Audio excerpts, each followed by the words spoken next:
വെറുതെ കിട്ടുന്ന ഒന്നിനും വിലയുണ്ടാകില്ല എന്ന് വളരെ കൃത്യമായിട്ട് തോന്നിപ്പിക്കുന്ന അന്നത്തെ ഗോസ്പല്.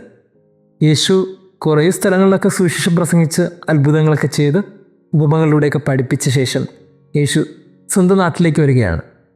സ്വന്തം നാടെന്ന് പറയുമ്പോൾ നസ്രത്ത്. അവിടുത്തെ പ്രത്യേകത, യേശു ആ തെരുവുകളിലാണ് കളിച്ച് വളർന്നത്. അവിടുത്തെ നാട്ടുകാരോടാണ് അവൻ സംസാരിച്ചും ഇടപഴകിയൊക്കെ ജീവിച്ചത്. അതുകൊണ്ട് തന്നെ ക്രിസ്തു ഇവർക്ക് അപരിചിതനല്ല, വളരെ സുപരിചിതനായ ഒരാളാണ്.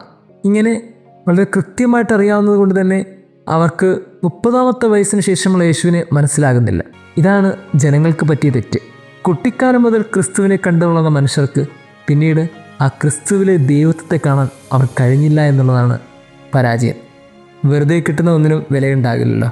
എല്ലാ ദിവസവും കണ്ടതിൻ്റെ പേരിൽ ക്രിസ്തു ഇത്രയേ ഉള്ളൂ എന്നൊരു ചിന്തിച്ചു. പക്ഷേ ഇത്രയേ ഉള്ളൂ എന്നല്ല, ഇവൻ എത്രയോ ആണ് എന്നൊരു ചിന്തയാണ് ഏറ്റവും പ്രധാനം.